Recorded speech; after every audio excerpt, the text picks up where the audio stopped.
The ghost of Tiburcio Vasquez, who called himself muy caballero, or a gentleman, terrorized California as a prolific bandit in the mid-1800s. He managed to cultivate his image as a kind of Robin Hood, and he charmed his way out of jail on more than one occasion. For 20 years he victimized the newly arrived Anglo citizens of California who had taken the land from Mexican ranchers when Mexico lost the Mexican-American War in 1847. Vasquez, born in Monterrey in 1835, was the great-grandson of one of the earliest settlers in California. His great-grandfather arrived in California as a young man in 1776 with the De Anza expedition. Vasquez was educated and could read, write, and speak both Spanish and English. He was charming, was a skillful dancer, and he played the guitar. But at the age of 17, the course of his life took an unexpected turn. In 1852 he attended a local fandango, a lively couple's dance with his older cousin Anastasio Garcia. A fight broke out and the local constable, William Hardmount, was killed. The two cousins, who were not directly involved, still fled the scene. Unfortunately, vigilantes the next day lynched a friend of Vasquez's, Jose Higuera, who did not escape. Vasquez hid in the hills with his cousin Anastasio, who was already a hardened outlaw. Tiburcio picked up his cousin's ways and joined his gang. This began his criminal career. He later led his own group. One of his many hideouts was in the Vasquez Rocks, named after him, just 40 miles north of Los Angeles. He spent the next 20 years in and out of jail for rustling horses, burglaries, cattle thefts and highway robberies. He also became a ladies' man, especially charming married women. This and 3 murders would ultimately lead to his downfall. He excused his crimes by stating that he was punishing the Anglos for their discrimination and unfair treatment. In the eyes of many Mexican Americans of the time, he became a folk hero for his descent. But he sealed his fate in 1873 when he and his gang stole $200 in gold from Snyder's store in Tres Pinos, now Pigeons, and killed 3 innocent bystanders. This time his actions outraged the public and gained him national notoriety. While robbing Snyder's store, he shot and killed 3 men in a brutal fashion. One victim was a deaf man who had not obeyed Vasquez's orders because he hadn't heard them. Another was a Portuguese man who didn't speak English. Therefore,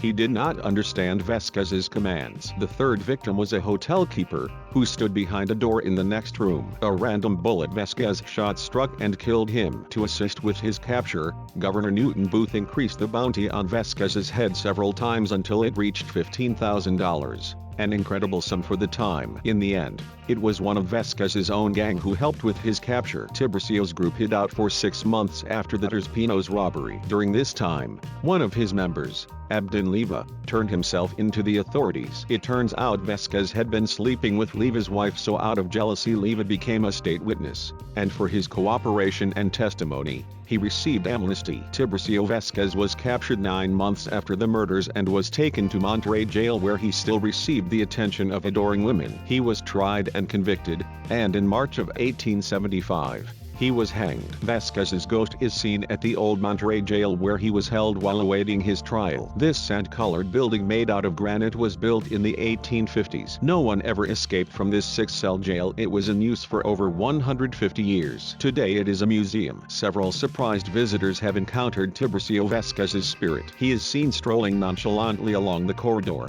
twirling a 6-shooter in his hand. Witnesses have said he smiled at them and then politely demanded they give him their money and watch. Some said when they refused, he aimed his weapon at them and then evaporated into thin air. Others said when they attempted to give him their money, he just vanished. Another intriguing ghost story connected to Tiburcio Vasquez is not about his ghost but about 2 of his victims' spirits. More than 50 years after Vasquez used the foothills around Los Angeles as a hideout, a young actress in the early 1900s by the name of Bessie Love bought a bungalow in Laurel Canyon. In 1918, when she moved in, she was warned it was haunted. Not believing in ghosts, she did not heed this warning. But as it turned out, her bungalow sat on the very spot where Vasquez had shot and killed 2 fortune hunters. It was known that Tiburcio had stolen quite a bit of gold, so many men searched his hideout in the hills in hopes of finding this ill-gotten wealth. Unfortunately, 2 such men ran into Vasquez as they searched. Their ghosts are said to haunt this spot even today. Bessie Love immediately noticed odd happenings in her new home. She heard a low moaning sound,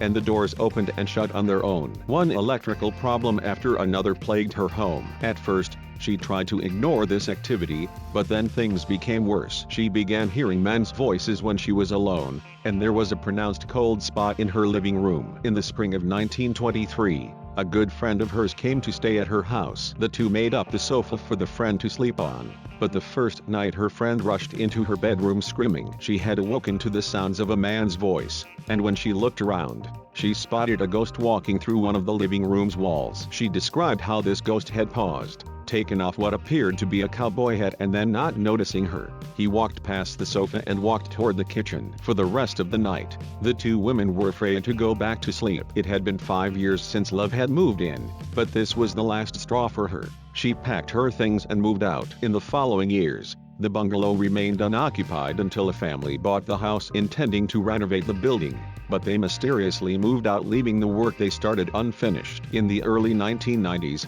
an electrician who worked at one of the film studios moved in. He and his roommate were perplexed when the bungalow's front door, which had an old heavy-duty lock that both men had found very hard to close, started to close and lock by itself as they worked in the yard. The last time this door shut and locked, the deadbolt inside slid into place as well. The two men also felt a distinct cold spot in the living room, and several things happened with the electricity that even this electrician by trade could not figure out. They came to believe that the ghosts were letting them know they did not want anyone living in the house. Even though Vasquez stated he was like Robin Hood, he never gave any of his stolen gold to the poor. One source I read mentioned Vasquez was the inspiration for Zorro. Bessie Love was a leading lady during the silent film era. She worked for D.W. Griffith and Thomas Ince. Her youth and good looks lit up the screen. She was able to transition from silent pictures into sound. Her singing and dancing came in handy. She performed in such musicals as 1929's The Broadway Melody, which earned her an Academy Award nomination for Best Actress.